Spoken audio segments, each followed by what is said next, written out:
Buenas noches, bienvenidos a 24 horas. Un juez de la Unidad Judicial de Latacunga dispuso que el ex canciller de la República, Ricardo Patiño, sea llamado a juicio por el delito de instigación. Hola, Liz.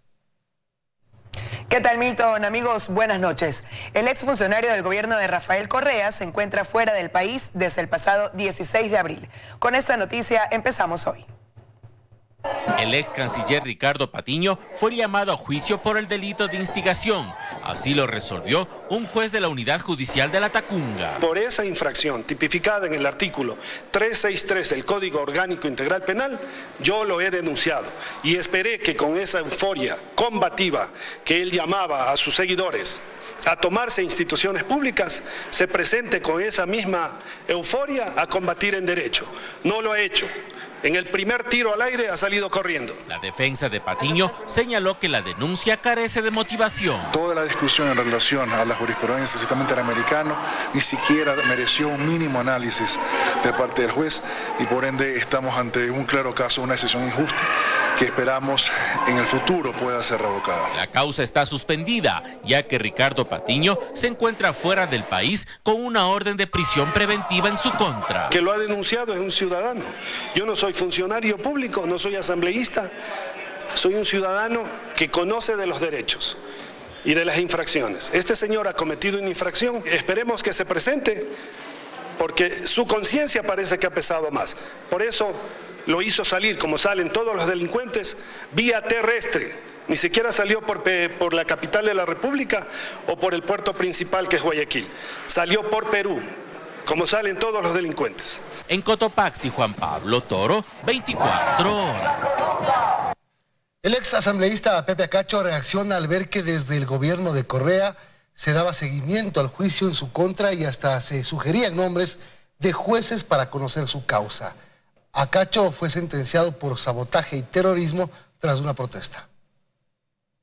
La protesta de septiembre del 2009 en contra de la ley de aguas impulsada por el gobierno de Rafael Correa terminó en tragedia, cuando en medio del enfrentamiento de los manifestantes con la policía en Morona, Santiago, un perdigón acabó con la vida del profesor Shuar Bosco Bizuma. El gobierno tomó el caso en sus manos y acusó de terrorismo y sabotaje a los dirigentes de la protesta que estaban encabezados por el entonces asambleísta Pepe Acacho. Hoy se deduce que la justicia no actuó sola.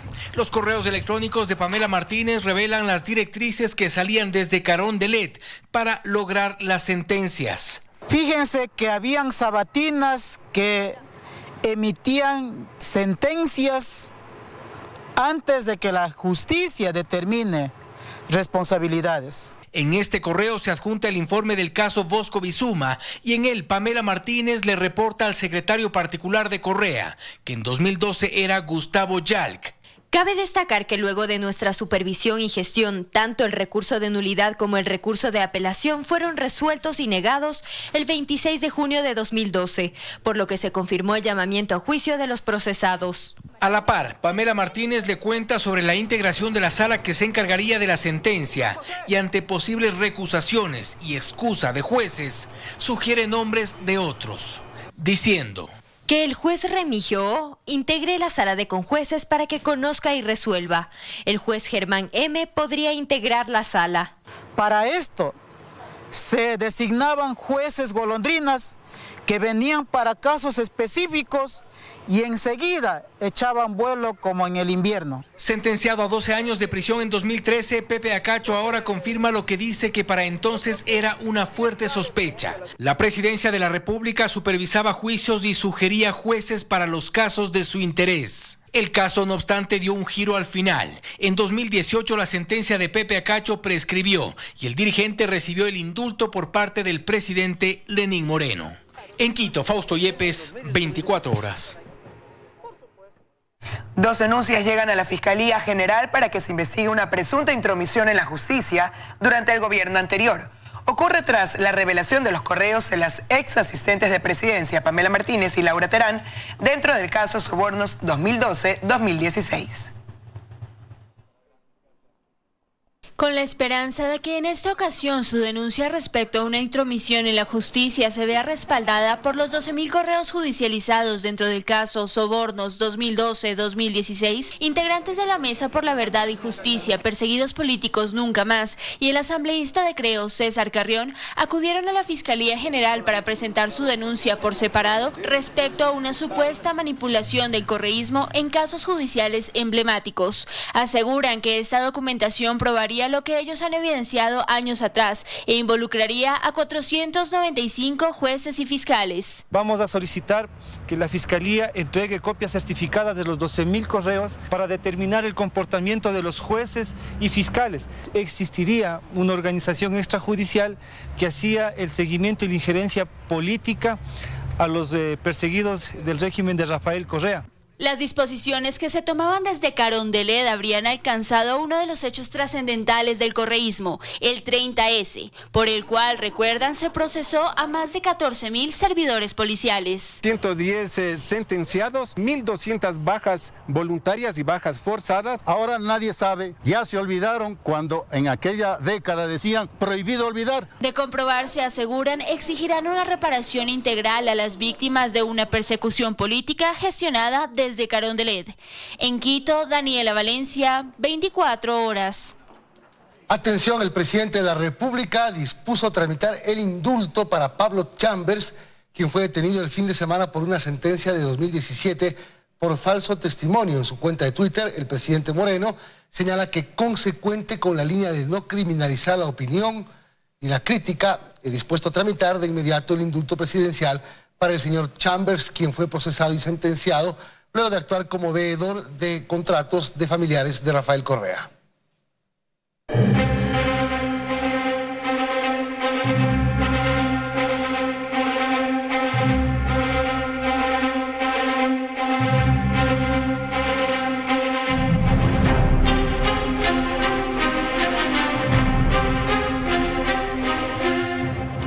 Este 10 de agosto el Ecuador cumple 40 años del retorno a la democracia.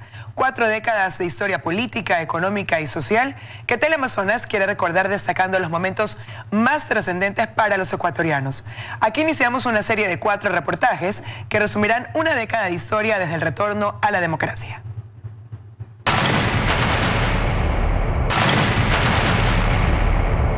El 10 de agosto de 1979, con la posesión de Jaime Roldós Aguilera y con una nueva constitución, el Ecuador abandonó los regímenes dictatoriales y militares y entró en un nuevo proceso democrático y civil, marcado por una fuerte influencia regionalista costa-sierra, la disputa territorial con el Perú y un péndulo electoral con gobiernos de izquierda y derecha que se sucedían casi matemáticamente.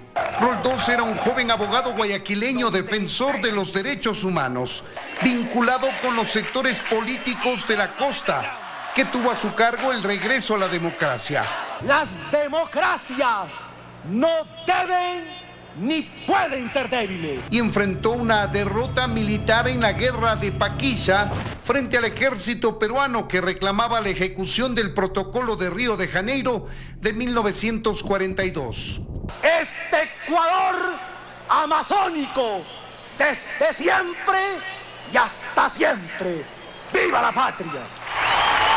Pero su gestión duró apenas 20 meses. El 24 de mayo de 1981, a Jaime Roldós le sorprendió la muerte junto a su esposa y cercanos colaboradores de su gobierno, cuando el avión en el que viajaba de Quito a Loja se accidentó. Abogado Jaime Roldós Aguilera, cuando se encaminan hasta la última morada.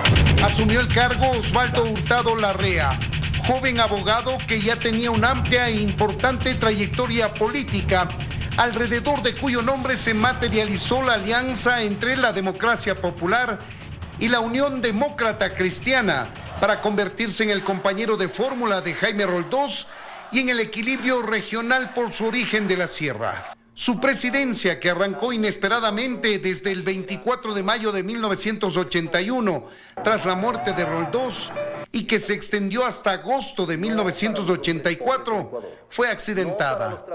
Cuando yo asumo la presidencia, sabía que la crisis estaba a las puertas y que lo peor que podía pasarme a mí era, en ese momento, ser presidente del Ecuador. En 1982 estalló una crisis económica en el Ecuador, provocada por el coletazo de la guerra de Paquilla, el pago de la deuda externa contratada en 1973 por la Junta Militar y un aparente mal manejo económico que generó masivas protestas en las calles, mientras las élites económicas del país le dieron la espalda. La difícil situación económica del país se vio aún más agravada con la decisión de la denominada sucretización de la deuda. El gobierno de Hurtado decidió convertir las deudas en dólares del sector público y de algunos agentes económicos privados contraídas fuera del país a deudas en sucres. El Banco Central del Ecuador asumió el compromiso de pago en dólares frente a los acreedores internacionales. Y de esta manera las deudas externas privadas pasaron a engrosar la deuda pública de nuestro país. Y con ello vino una fuerte devaluación del sucre frente al dólar. Eso generó un paro general de trabajadores y manifestaciones estudiantiles. Así concluyó el gobierno de Osvaldo Hurtado, que pasó la posta al gobierno de León Febres Cordero, que se impuso en las elecciones al socialdemócrata Rodrigo Borja. León Febres Cordero heredó la crisis económica que se agravó aún más.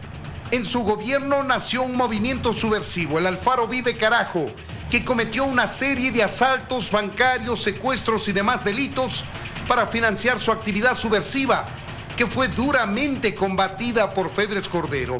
Eso le mereció el calificativo de gobierno autoritario y de violación a los derechos humanos. Este fue un capítulo recordado en la historia del país. Febres Cordero, antes de cumplir un mes en el cargo, decidió ubicar tanquetas del ejército frente al edificio de la Corte Suprema de Justicia, en el punto más álgido de una pugna de poderes entre el Ejecutivo y la función judicial, pues Febres Cordero desconoció la elección de magistrados. Jamás puse tanque.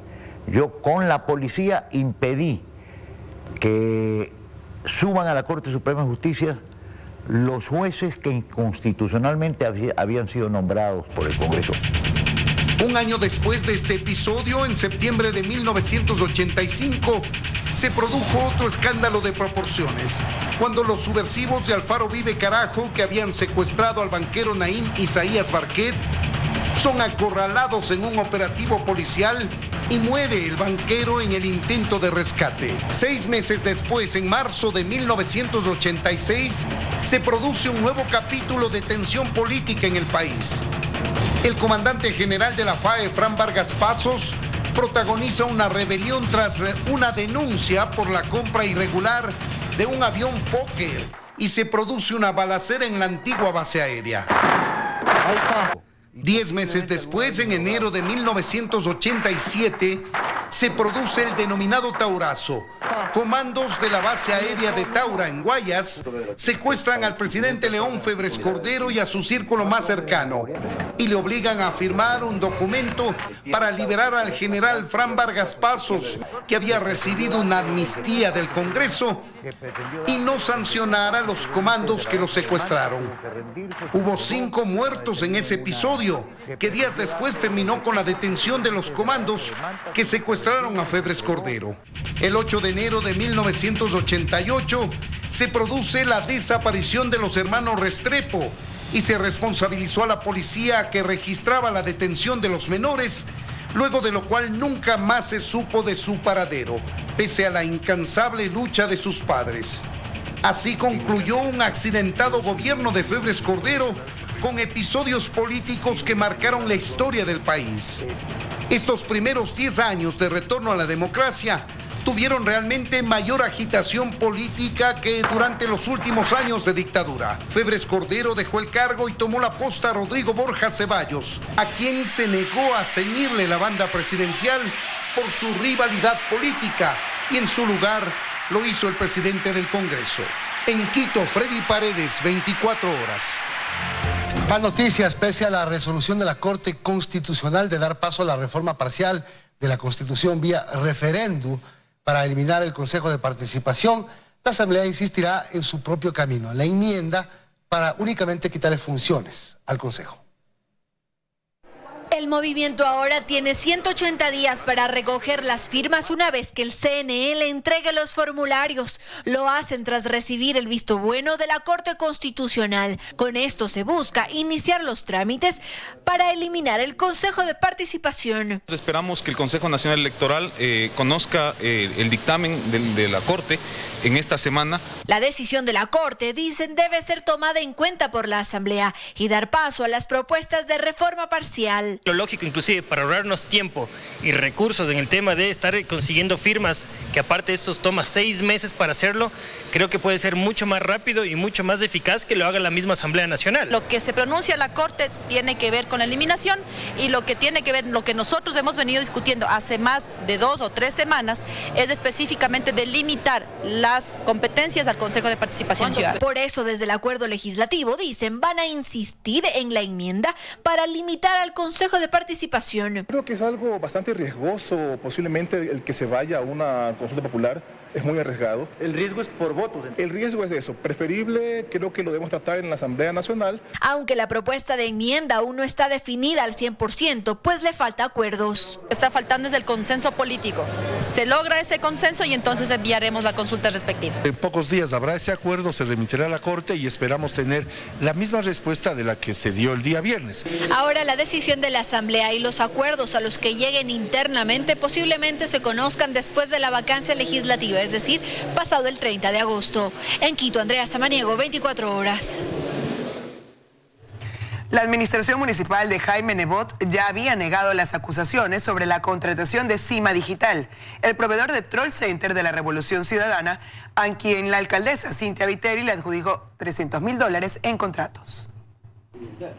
Fueron identificados como parte del Troll Center del gobierno de Rafael Correa. Los más duros cuando de atacar a opositores a la Revolución Ciudadana se trataba. Cima Digital. Pese a que hace varios meses el exalcalde de Guayaquil, Jaime Nebot, incluso a través de un comunicado negara la contratación de esta compañía, la alcaldesa Cintia Viteri le adjudicó más de $300.000 a este mismo proveedor que ahora se presenta con otros nombres.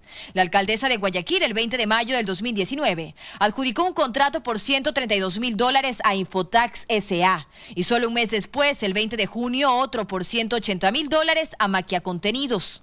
Ambas empresas, administradas por Juan Carlos Vázquez Lecaro y la última de ellas por Javier Sarmiento Fierro, creadores de Cima Digital. En noviembre del año pasado, el exalcalde de Guayaquil negó la relación con la compañía, luego de que el exprefecto Jimmy Jairala denunciara la contratación de la misma en época de campaña. Nebot dijo, la institución que represento no ha tenido ni tiene ningún contrato, de ningún monto o concepto, con Cima Digital.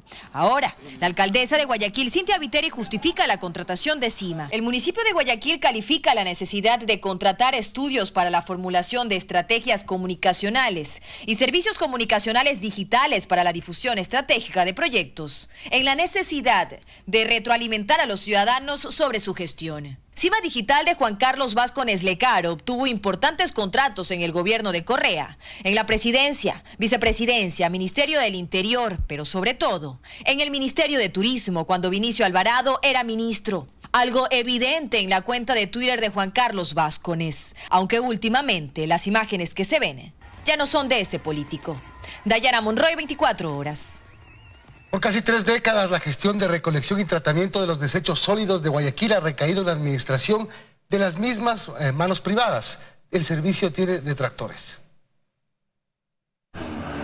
Guayaquil a inicios de la década del 90. Montañas de basura en cada esquina, en los barrios y en las avenidas principales. La ciudad literalmente estaba sumergida en sus desechos. En 1994, el entonces alcalde de Guayaquil, León Febres Cordero, decidió privatizar el servicio de recolección de desechos sólidos. Por vía de la concesión con el consorcio ecuatoriano canadiense Bachagnon, constituye un notable mejoramiento de los sistemas de recolección de basura. La empresa creada meses antes de obtener el negocio fue una fusión entre Chagnon de Canadá y la compañía ecuatoriana Balango. Durante el primer contrato del consorcio con la ciudad, su entonces gerente Alfonso Barek debió responder ante los continuos reclamos laborales y multas económicas por el irrespeto en los horarios y frecuencias de recolección. Las quejas continuaron 7 años después en el segundo contrato. En esa ocasión, un nuevo gerente, Samuel Reyes Salvador, defendió la empresa. Cuando a Bachacnón se le terminó el contrato en diciembre de 2010, entró Puerto Limpio, empresa conformada por Hidalgo y Balango. Esta última, accionista mayoritaria de la saliente Bachacnón y en la cual Samuel Reyes Salvador es presidente ejecutivo. Puerto Limpio, con Samuel Reyes Salvador como gerente general, manejan hasta la actualidad el servicio de recolección de basura. Un mismo hombre en 2 empresas diferentes que han dado el mismo servicio a Guayaquil. Casi 30 años después, el malestar por el servicio continúa, al igual que estas imágenes. Por lo menos pongo un cartel el horario que pasa la recolección de basura. Riegan el agua, el líquido, y hay veces como hay esas plataformas que usted ve allá al frente parqueadas, no recogen las que están abajo y se van. Mismo en la Marte Roldós lo mismo pasa, que hay bastante gente y por lo mismo hay bastante basura. Reyes Salvador busca mantenerse en el negocio. Su compañía Balango junto a Urbacer de España formaron el consorcio Urbaceo, mientras que Hidalgo y Pasa conforman Guayaquil Limpio.